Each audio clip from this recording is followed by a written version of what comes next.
My partner kept neglecting to include me on her Instagram, yet she posted daily about her unattached lifestyle. When I brought it up, she labeled me overly fixated and insisted, "Not everything revolves around you." I didn't respond, just turned and left. 10 days later, she appeared at my doorstep with her mother, pleading for a conversation. Before I dive in, I want to express gratitude for you reading this. It means everything. Here's a quick note. Only 8% of readers are subscribed. If you enjoy these stories and want to support more, a single click to subscribe makes a massive difference. I've never been big on social media. At 41, I come from a time before smartphones dominated life. I have accounts, sure, but I rarely post. Maybe once a month, usually photos of my restored '67 Mustang or the custom furniture I craft in my workshop. My world exists offline in the tangible. Sarah, though, was different.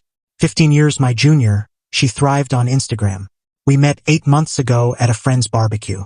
Her vibrancy, her laughter, and her genuine curiosity about my tales of woodworking and vintage cars drew me in. Her beauty was undeniable, but it was her seeming sincerity that hooked me. The first few months were wonderful. We'd hike, explore new eateries, and spend weekends at my lakeside cabin. I brought her into my world, introducing her to friends, my brother's family, even my parents at a family dinner. She blended in effortlessly, winning everyone over with her sharp humor and warm grin. But something odd caught my attention. Despite snapping countless photos when we were together, Sarah never shared any that featured me. Her Instagram was filled with solo pictures, girls' nights, and meticulously curated shots of meals, sunsets, and drinks. Her captions often highlighted her single girl journey or independent vibe. Initially, I brushed it off. Social media wasn't my scene, and maybe she valued some privacy. But as months passed, it became glaringly obvious, especially when I overheard her friends joking about her hidden boyfriend at a party. "He's not hidden," she chuckled. "I just keep my private life offline." Yet her entire life, every coffee, every skincare routine was online, except for me. It reached a boiling point last month.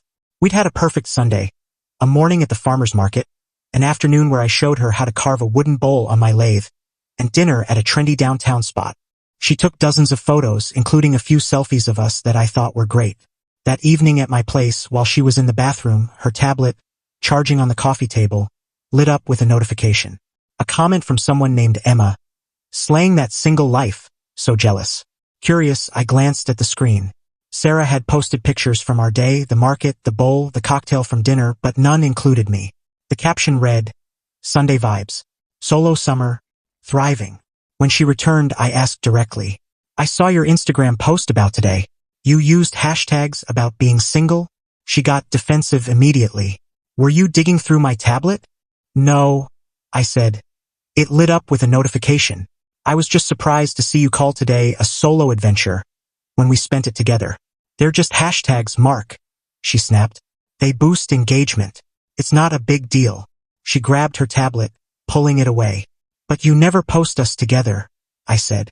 8 months, not one photo. "Not everything is about you," she shot back. "God, you're being so clingy. It's just social media. Why do you care?" "I wouldn't, except you're portraying yourself as single online. That doesn't feel off to you." "What feels off is you turning this into a soap opera. It's my Instagram. I post what I want. Why are you so paranoid?" There it was, the deflection making me the issue for asking a fair question. I'd noticed this before but ignored it. Anytime I raised a concern, I was too emotional or overreacting. I didn't argue or shout. I just nodded, stood, and headed for the door. "Where are you going?" she demanded. "Home. This is your home. Then you should go to yours. You're throwing me out? Over Instagram." Her voice spiked in disbelief. "No, Sarah, not over Instagram. Over respect, trust, and the fact that you seem to live 2 lives. One with me, one where I'm invisible." "You're being absurd," she said, grabbing her things. "Maybe," I replied, "but I'm too old for this." She stormed out, slamming the door. Within an hour, my phone lit up with texts. "You're blowing this out of proportion. It's just social media. Call me when you mature." I didn't reply. Instead, I did what I should have done sooner. I dug into her online presence. What I found was jarring. Not only was she posing as single on Instagram, but she had active profiles on 2 dating apps, recently updated with photos taken in my home, one featuring a bracelet I'd gifted her for her birthday. I recognized the apps because my brother had shown them to me when he was single. I'd set up profiles out of curiosity but never used them, so I knew how they worked. Using her age, location, and job, I found her profiles quickly. They'd been updated days ago. There were also flirty messages with a guy named Ethan, including plans to meet, sent while she was next to me in bed. A calm clarity settled over me. No rage, just understanding. I screenshotted everything, then blocked her number, social media, email, everything. I didn't send her the screenshots or confront her. I just quietly ended our chapter. Then I contacted my bank and canceled a $2,200 deposit for a luxury resort I'd booked for her birthday, a place she'd hinted at for months. I canceled a custom necklace I'd ordered, returned a high-end purse I'd bought. The next day, I changed my home security code, which she'd had since month 3 when she started staying over, along with my streaming account passwords. Small steps, but empowering. I didn't post about it or stir drama. I simply vanished from her world as she'd kept me out of hers. 3 days passed, then a week. No contact, though friends told me she was claiming I'd had a meltdown over social media. I didn't correct them. On day 10, my doorbell rang. My security camera showed Sarah with an older woman who looked like her, clearly her mother, whom I'd never met despite 8 months together. I almost didn't answer, but curiosity won. I opened the door but stood in the doorway. "Mark, please," Sarah began, eyes puffy from tears. "Let me explain. This is my mom, Linda." Linda extended her hand. "I'm sorry we're meeting like this. Sarah's told me so much about you." "Has she?" I said, not shaking her hand. "That's odd, since she's never mentioned me online. In fact, she's been acting single while we were together." Linda glanced at Sarah, surprised. "You said this was just a mix-up about some pictures." "It is," Sarah insisted. "Mark's making it a huge deal. He saw some dumb hashtags and lost it." I pulled out my phone, opened the screenshots, and handed it to Linda. Dating profiles, messages with other guys, posts claiming she's single while we were together. Linda's face dropped as she scrolled. "Oh, Sarah, those are private." Sarah reached for the phone, but Linda held it back. "Not when they're public on dating apps," I said. "Or when you're planning dates with other guys while in my bed." Linda returned my phone, looking embarrassed and disappointed. "We should go, Sarah." "No, Mark, please," Sarah begged. "I messed up. Those profiles were old. I forgot to delete them. Ethan's just a friend. The Instagram stuff is for my image. I'm building a following, and single girl posts get more traction." "Your image," I repeated. "Well, it's thriving. Our relationship, though, is done." As I moved to shut the door, Linda spoke. "Wait, please. I know you're upset, but with respect, Linda, this isn't about being upset. It's about self-worth. Your daughter didn't just slip up. She maintained a double life for 8 months and made me feel crazy for questioning it.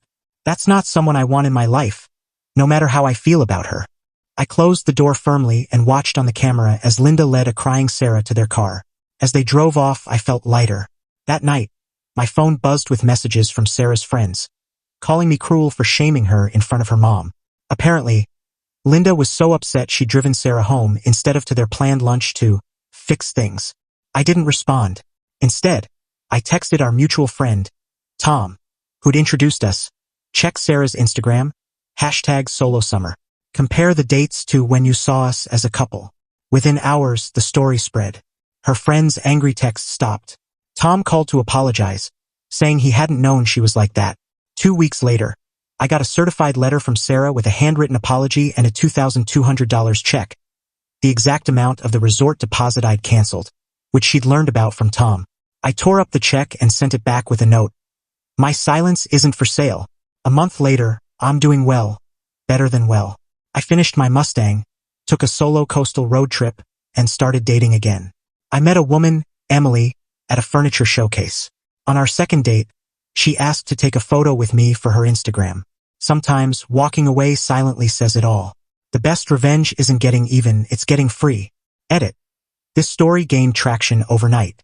To address common questions. Yes, I should have spotted the red flags earlier. When someone documents their entire life online but omits their relationship, that's a warning. Lesson learned. No, I didn't share her dating profiles publicly. I showed her mom because they showed up at my house claiming it was a misunderstanding. The truth spread from there. On the age gap, 15 years is notable, but Sarah's 26, not a teenager. She's an adult responsible for her choices. The resort deposit wasn't about money, it was about principle. I don't want her cash. Yes, Emily knows about this.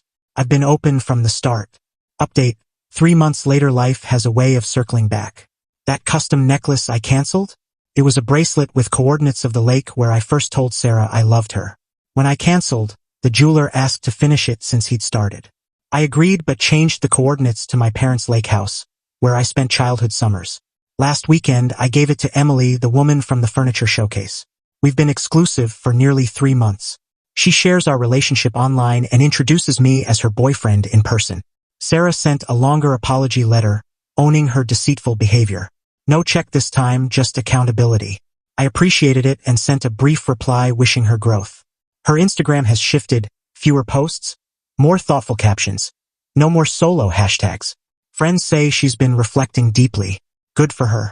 Linda sent a holiday card with a kind note about growth and second chances. I respect her for confronting her daughter's lies. The irony? This started because I was excluded from Sarah's curated online life, and now I'm with someone who proudly includes me. But the real difference isn't social media. It's honesty, openness, and respect. Some lessons cost a lot, but they're worth it. For both of us, it seems.